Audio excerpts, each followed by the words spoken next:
ओम श्री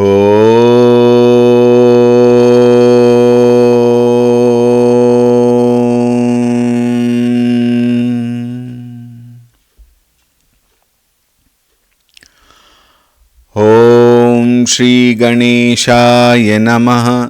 ओम श्री सरस्वत्यै नमः। ओम श्री गुरुभ्यो नमः।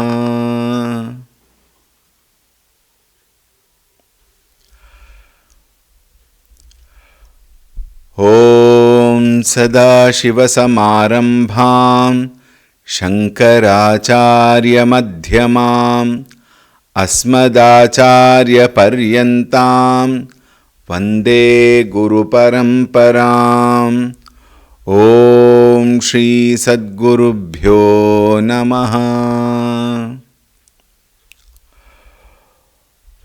ओम ध्यायामि चिन्मयानन्दं गुरुदेवं महामतिं प्रेमपूर्णं क्रियाशीलं सदा लोकहिते रतं कृपालुं सुन्दराकारं समर्थं सत्यदर्शिनं वाचा तत्त्वप्रकाशिन्या शोकमोहविनाशिनम्। ओम श्री चिन्मय सद्गुरवे नमः।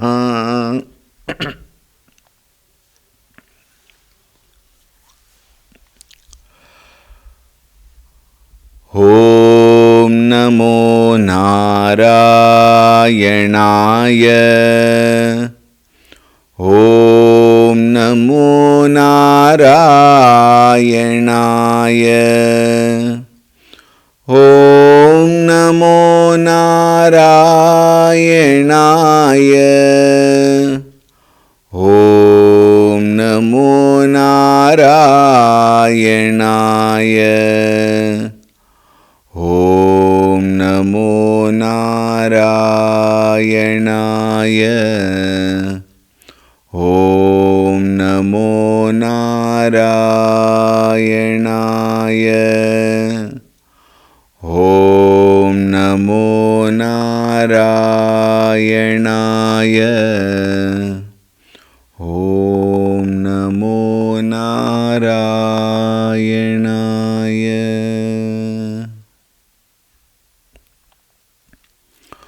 ओम ऋतगं सत्यं परं ब्रह्म पुरुषं कृष्णपिङ्गलम् ऊर्ध्वरेतं विरूपाक्षं विश्वरूपाय वै नमो नमः।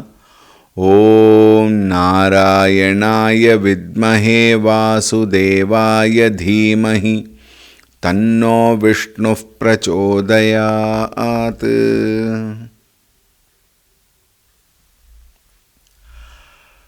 हरि ओम, सुप्रभातम।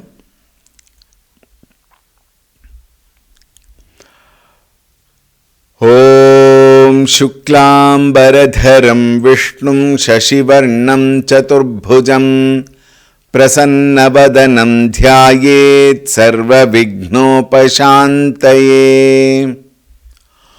ओम शान्ताकारं भुजगशयनं पद्मनाभं सुरेशं विश्वाधारं गगनसदृशं मेघवर्णं शुभांगं लक्ष्मीकान्तं कमलनयनं योगिहृद्ध्यानगम्यं वन्दे विष्णुं भवभयहरं सर्वलोकैकनाथम्। ओम नमो भगवते वासुदेवाय। ओम नमो भगवते वासुदेवाय। ओम नमो भगवते वासुदेवाय।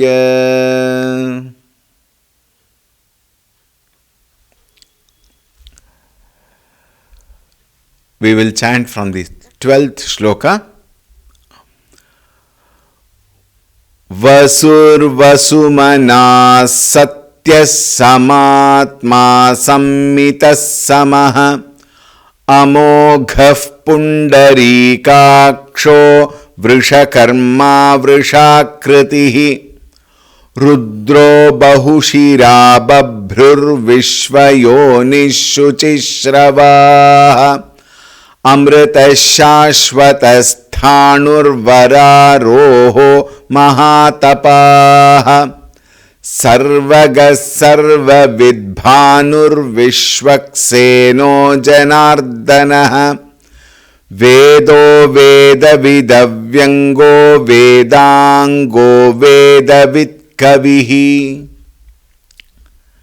We are analyzing this shloka and we have seen the first four namas: Sarvagaha, Sarvavidbhanuhu, Vishwaksenaha and Janardanaha. We have seen yesterday.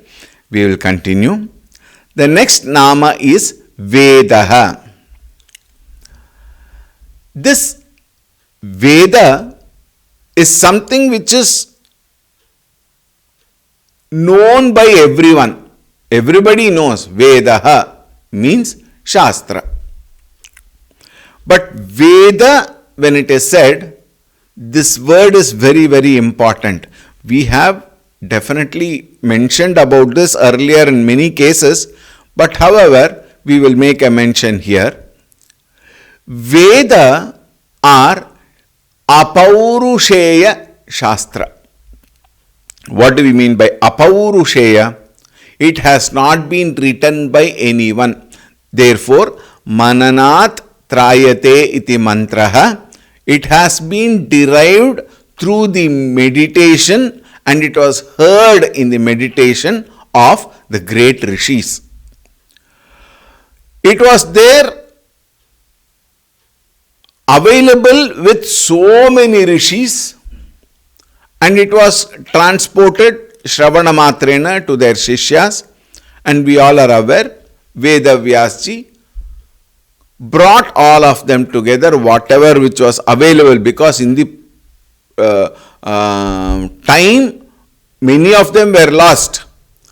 Veda Vyasji understood, realized the need for it to be brought together and codified for people like you and me. Therefore, he brought together, compiled it properly according to the requirement, according to the procedure which one has to learn, and then divided into four: Rig, Yajur, Sama, Atharvana. We all have got today. And Veda Apaurusheya, because it was heard by the rishis, nobody has written. Therefore, it is believed and it is accepted widely everywhere that Veda is directly from Bhagavan. Therefore, it is very, very sacred. Because it is directly from Bhagavan, it is also called Veda Rupatvat Vedaha. Bhagavan himself is in the form of Vedas. And then Acharya writes, Vedayati iti va Vedaha, because it teaches. It makes us come to know of what? Of the supreme reality. Therefore, it is called Veda. And Veda deals with almost all aspects of human life, both secular and sacred. If you go into the gamut of Veda Shastra which we have, you will find everything that a man experiences in this world is available in Veda. The so-called modern management, science, etc. were all daily life in those days.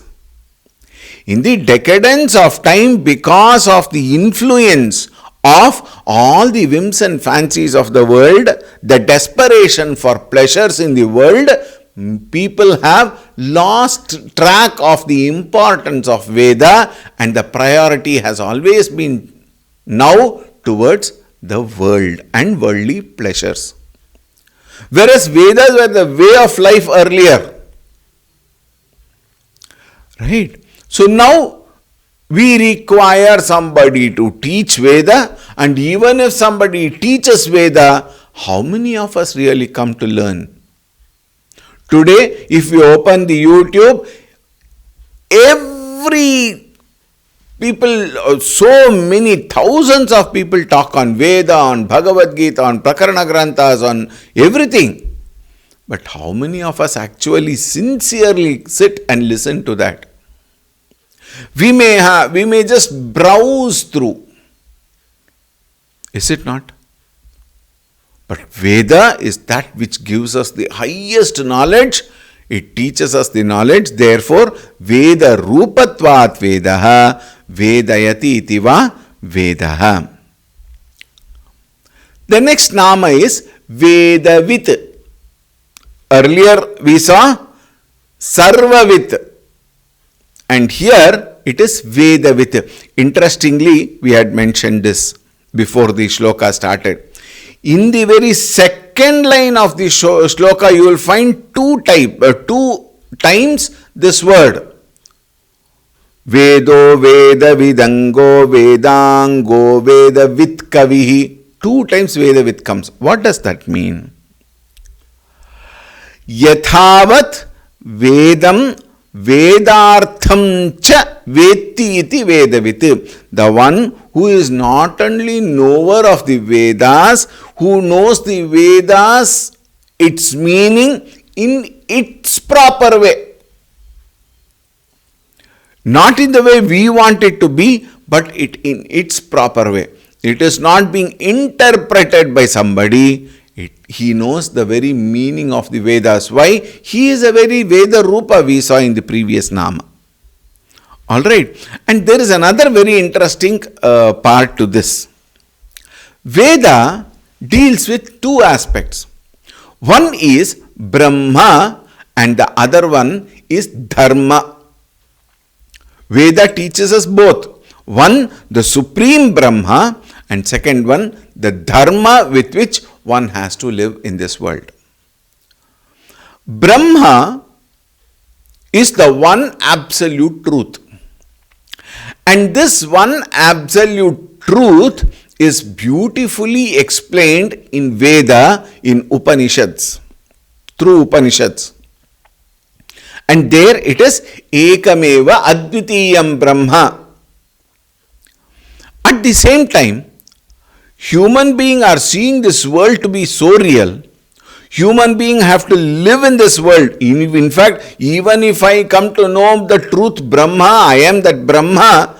But as long as this exists, as long as this body exists in the world, the body has to survive. Therefore, the knower of Brahman also in the Vyavaharika Jivana lives a life until the body drops. And then he also lives a life of dharma, and he becomes a role model for the others to live a life of dharma, and he teaches people how to live such a life. All these are available in Veda Shastra. Therefore, Vedavit, the one who knows the Supreme Brahman. What do we mean by knows Supreme Brahman? One may say, if I know, let us say, the time. If I know the time, I am different, time is different. Time is object of knowledge, I am the subject of knowledge. Therefore, subject and object can never be the same. Therefore, Brahman is different. If Brahman is different, Brahman is limited. Like this one may argue. Here, one has to understand the same Shastra say, Brahmavit Brahmaiva Bhavati. Brahmavit Apnoti Param. Ityadi Shruti Vakya. Shruti Vakya says the one who knows Brahman comes to realize that he is Brahman. Very interesting point. One who knows Brahman comes to realize that he himself is Brahman. We are also Brahman. You may not accept it. We are also Brahman. But as of now, we don't know what we are. We are unaware of our true nature. Whereas here, Vedavit, when it is said, he is aware of Brahman not as an object of knowledge, but as his very subject itself. Then, he is also aware of all kinds of dharma. Vyashti dharma, samashti dharma, and all types of other dharma. When that topic comes, we will deal with it in detail. Right? So Vedavita is one who knows both Brahma and Dharma, and he himself is Veda Swarupa. Next nama is Avyangaha. What is Avyangaha? Jnanadibhihi paripurnaha avikalaha iti uchyate. Paripurna jnanam. Vyangaha means part. Vyangaha means limited. Vyangaha also refers to absence of one part of it, meaning it is not paripurna. Avyangaha means paripurna jnanam. Paripurna jnanam here is what? Jnanam without any kind of limitation, without any deficiencies, and therefore sampurna jnanam, paripurna jnanam. And sampurna jnanam, paripurna jnanam can only be one, that is Brahman. How do we say so? All other branches of knowledge whatsoever which may be, which we have been learning from the womb, which we will learn till the tomb, all of them put together other than Brahman are partial, are limited. And therefore, there is always scope for learning more, they say. There is always room for learning more. What do we mean by that? That means this much learning is not sufficient. This is all not what we have to learn. We have to learn more and more. Think, even a person who has completed PhD, he continues his research in his own private laboratory maybe, for what? To understand much more than what he has presented in his thesis. Therefore, objective knowledge is never ending. It is never complete. It always is limited. Whereas Parabrahma Swarupa Jnanam is Sampurna Jnanam. This again, we have again and again quoted this Vakya from the Upanishad. Kasminnu bhagavo vijñate yena sarvamidam vijñatam bhavati. Everything comes to know. What is that? Atma Jnana alone. Therefore, that Atma Jnana, which is Paripurna Jnana, which is Sampurna Jnana, is called as Avyanga Jnana, and the one who possesses that Paripurna Jnana is called Avyangaha. Continuing, Vedangaha. This is another very, very beautiful nama. Vedanga, what is Vedanga? Vedaha angabhutaha yasya saha Vedangaha. To whom Vedas are like his limbs. We have just now mentioned 4 Vedas. Rig, Yajur, Sama and Atharvana. These are Veda. And then we have the branches of Veda, innumerable branches, but which are by and large brought into 6 forms, which are called as Vedangas. What are they? Shiksha, Kalpa, Vyakarana, Nirukta, Jyotisha and Chandas. These are all called as Vedanga. What are they? First one is Shiksha. Remember, we have called it as Anga. Anga of whom? Of Veda Purusha. Veda Purusha is nothing but Bhagavan. None other than Bhagavan. So, Bhagavan as Veda Purusha has these as his Anga. Shiksha. What is Shiksha? They are phonetics or pronunciation of the very Vedas. And it is called, it is believed to be the organs, the sense organs of Bhagavan, the Veda Purusha. Why is it very important? Pronunciation is extremely important. Now we are talking more with reference to Veda only. We are not talking of any other science basically. However, even in the other sciences also, pronunciation is very important. There are some languages where pronunciation has its own way of pronunciation. We cannot complain about them, we cannot find fault with them. They have their own way of pronunciation. I had earlier said during this Lalita Sahasranama chanting sessions or Vishnu Sahasranama chanting sessions, at that time I had said, every region has its own language and every language has its own limitation.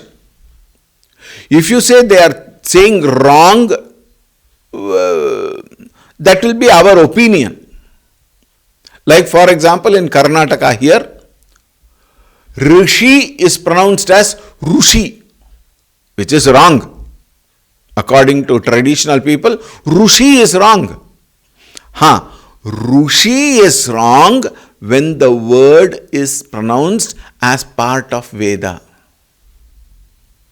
But Rushi in the regional language is accepted. If you go to Tamil Nadu, in Tamil Nadu so many words are chanted wrongly when it is with reference to Sanskrita. So many words are there. Batma, they say. For Padma, they say Batma. But that is accepted in regional language. We cannot complain. Why? That is how the language is. Right? Therefore, like even names, for example, if you go to the north, they call it as Arjun, Krishna. But according to the Samskrita Bhasha, Arjuna, Krishna, the pronunciation has to be that way. These pronunciations, according to the way it has to be pronounced, is dealt with in this branch of knowledge called Shiksha. Then comes the next Vedanga, which is called Kalpa. Kalpa is also a very important, a very large bulk of Shastra. They are supposed to be the arms of the Veda Purusha. And in this Kalpa, the know-how of the rituals, how a ritual has to be performed, is very elaborately discussed. In fact, in this Kalpa, Shrauta Sutras, Grihya Sutras, Dharma Sutras and Shulba Sutras. There are 4 types of sutras which are mentioned in Kalpa. Shrauta Sutras represent how a sacrifice has to be made. A yajna yagadi karma has to be performed. Grihya Sutras deals with the Shodasha Samskaras, various samskaras that we have to follow. Shodasha Samskara like Garbhadana, Pumsavana, Simantonnayana, Jatakarma, Namakarana, Karanaveda, ityadi. 16 up to Antyeshti, it is elaborately explained how it has to be performed, what are the mantras which have to be chanted, what are the meaning of the mantras, why this mantra has to be chanted at that particular occasion. Everything is beautifully explained in Grihya Sutras. Then we have the Dharma Sutras, which declares how a person should conduct himself in this world. The morality of life, the conduct of life, the righteousness in life, all these are explained in Dharma Shastra. And the 4th one is Shulba Shastra, which deals with certain specifications of Yajna Yagadi Karma. For example, the Homa Kunda, the specification of a homa kunda for any particular ritual. The length, the breadth, the height from the floor, and the depth inside where the sammit has to be put. What are the types of sammit which can be put? How should it be lit? All these are mentioned in Shulba Shastra Sutras. And in that, how many steps should be there, and in the steps that you might have seen, where whoever have seen some yagadi karma, that white patch, and then some rangoli has to be put. Everything is described in Shulba Sutras. Like this, Kalpa has got various descriptions of how a ritual has to be performed, how a karma has to be performed. Then the third Vedanga we have what is called as Vyakarana. Vyakarana is what? Grammar. And the mouth is of the Veda Purusha is associated with Vyakarana. Grammar we all know how important it is. When it is said grammar, there are two ways of looking at it. One is grammar that common man can understand even when it is spelled wrongly, even when it is pronounced wrongly. Common man understands. Like how many of us know? Most of us don't know grammar properly. I will not say all of us, though it may not be an exaggeration to say so. Most of us don't know grammar properly. However, some of us may know it very well, some of us may know it little bit, some of us do not know at all. Communication goes on, world life goes on. That is one aspect of it. The second aspect of is the precision in grammar. The precision is very important because, especially when it comes to Vedas, every Shabda is extremely important. A misspelt word can drastically change the meaning of that very presentation, of the very utterance. This is very important when we want to learn it more in depth. Right? When we have to learn everything in depth, then the properties of that knowledge has to be dealt with properly in such a manner that there are no errors. Because it can bring erroneous knowledge. Erroneous knowledge can change the way of thinking itself. Therefore, knowing properly is very important. For knowing it properly in the right manner, in its proper meaning, grammar is extremely important. In fact, even in our day-to-day life also, grammar is extremely important. Present tense, past tense, future tense. So many things are there. I am only giving three simple things. If you go to the grammar, people who have learnt grammar, who have done PhD in grammar, they probably may list lot of terminologies in grammar. Not that we have to learn all these terminologies to understand Veda, but definitely the basics need to be learned.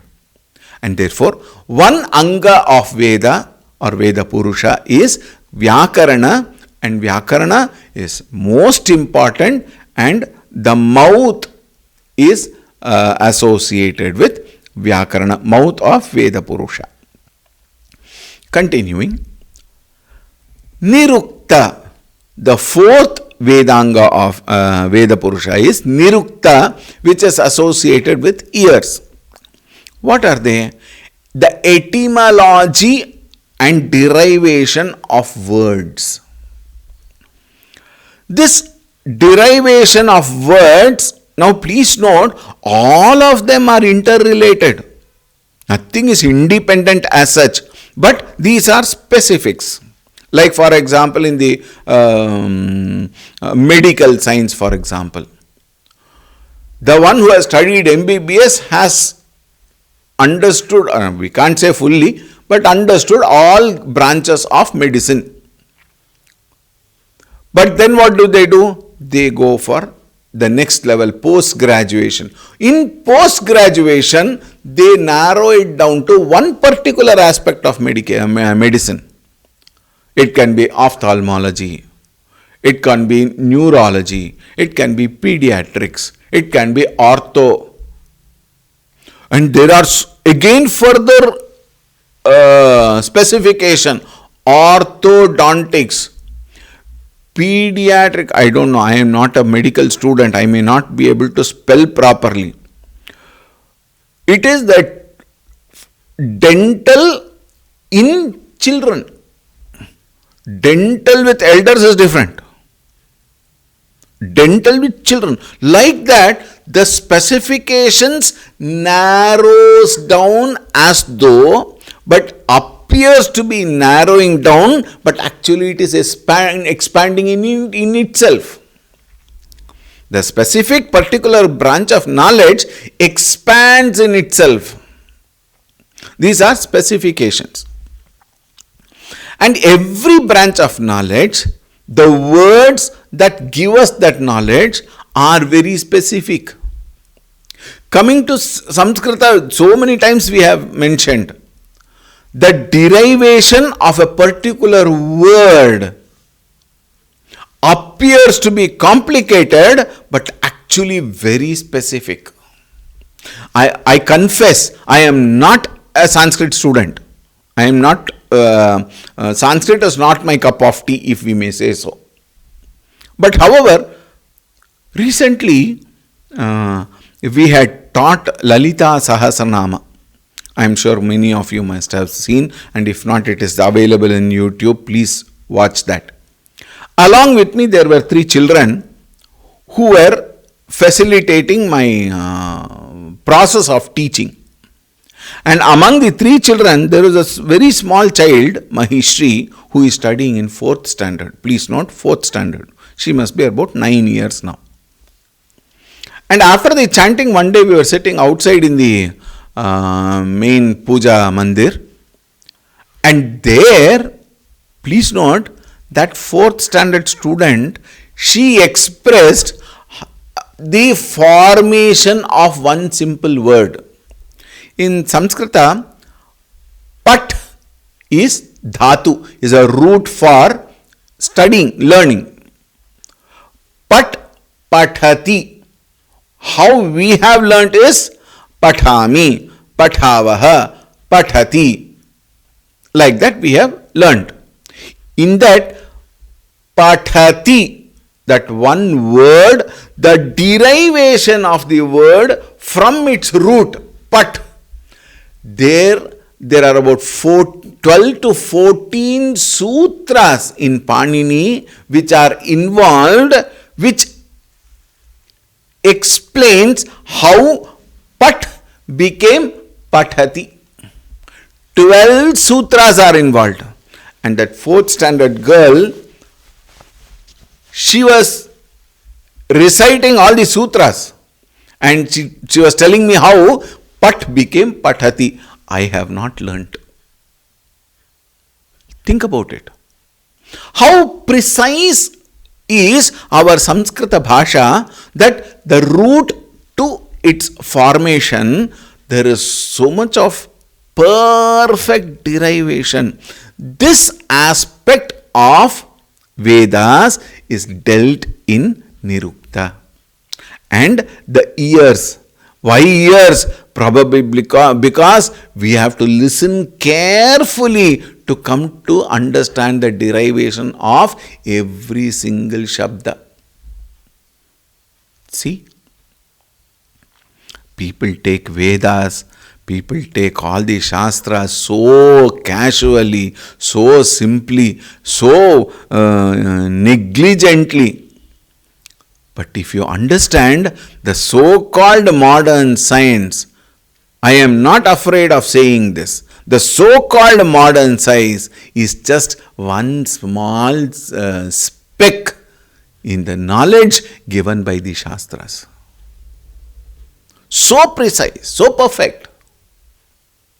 Look at that. Nirukta deals with the derivation of every word to make it absolutely precise in its expression and give the absolute meaning without any ambiguity. Then the fifth one is called Jyotisha. Now this is another very confusing word. The moment we hear the word Jyotisha, we immediately take it to be horoscope. It is not. That is why I have made it very clearly. It is Vedic astronomy and it is not what we understand as astrology. As Vedanga, it deals with the planetary positions. Yes, it has definitely a result. Every planetary positions have certain effects in the world, in the human being, in the minds of the human being also. Now it is a science. When we say it is a science, the planetary positions have certain effect in the human life on the earth, and it also to a certain extent affects the mind and the quality and texture of thoughts. It is very important to understand actually, but however, as a common normal human being in this world, we may not be able to understand all of them in its precise terms and in everything. We cannot, but we have to at least understand that there is a science. Jyotisha is a science with reference to astronomy. We are not going to deal with Jyotisha class here, but it is only to give us an idea. Astrology is different. That is what with Jataka and all you try to take some help from a knowledgeable person, whether this Jataka, like for example in marriage, whether this Jataka matches with this Jataka, and then so many number of matching we see, and then we say, okay, this is no problem, this is fine, and then you send. All that does not happen as we think. Is it not? However, a science is given to that. Here, astronomy, the planetary positions, etc., and its effects also are dealt with in detail. And the eye of the Veda Purusha is associated with this Anga, with this Jyotisha. Then the last one, Chandas. Oh, there is a mistake here. Again that thing has come, the Vedic astronomy, astrology, it had to be changed. We will change it. Chandas is the meter in a particular mantra or shloka. We have so many meters, we all know. Anushtup Chandas, Trishtup, Shardula Vikridita, etc., etc. And this Chandas is extremely important because it gives a particular way of chanting. Like for example, Bhagavad Gita. Shri Bhagavanuvāca Maya Saktamanaf Partha. 4 padas in each shloka. Each pada together is put as Anushtup Chandaha. Most of the Shastras are in Anushtup Chanda. And even in Bhagavad Gita you have another one, Trishtup Chandas also.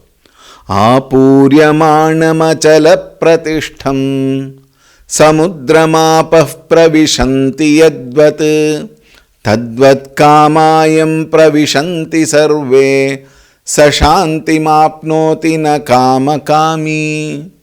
Like that, the tune changes, the chandas changes.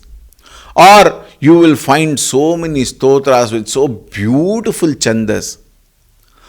Udyad bhanu sahasra koti sadrisham Meenakshi Pancharatnam Keyuraharojvalam Bimboshthim Smitadanta Pankti Ruchiram Pitambaralankratam Vishnu Brahma Surendra Sevita Padam Tattvaswarupam Shivam Meenakshim Pranatosmi Santatamaham Karunyavaram Nidhim.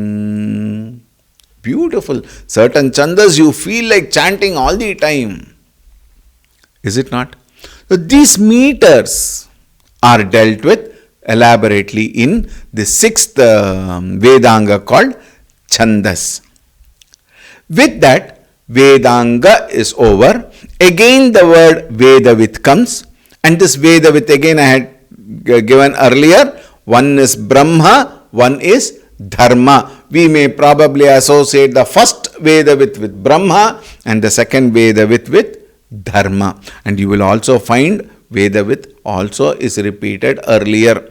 We can probably interpret in various ways and understand it from different angles. Vedavit. And then comes, Acharya writes, Vedan Vinte Vicharayati iti Vedavit. The one who contemplates, inquires into the Vedas, understands, abides into it as itself. Therefore, Vedavit. And then the last word in the 14th shloka, Kavihi. Kavihi here, normally when we say Kavi, we associate with poetry. We may also say so, but here the meaning is Krantadarshi Sarvadrik. Krantadarshi means the one who experiences beyond the experiences of ordinary person. The one who is above the ordinary. He is able to understand everything. He is able to visualize everything. Sarvadrik. Drik means seer. And the witness of everything. Now we also see, but what we see is so very limited. But he sees everything. That is why Sarvadrik, the seer of everything, the knower of everything, the witness of everything. And he is Sarvadrik, otherwise called Kavihi. With this, we have completed the 14th shloka. We will take up the next shloka tomorrow. Om Shanti Shanti Shanti Harihi Om Shri Gurubhyo Namaha Harihi Om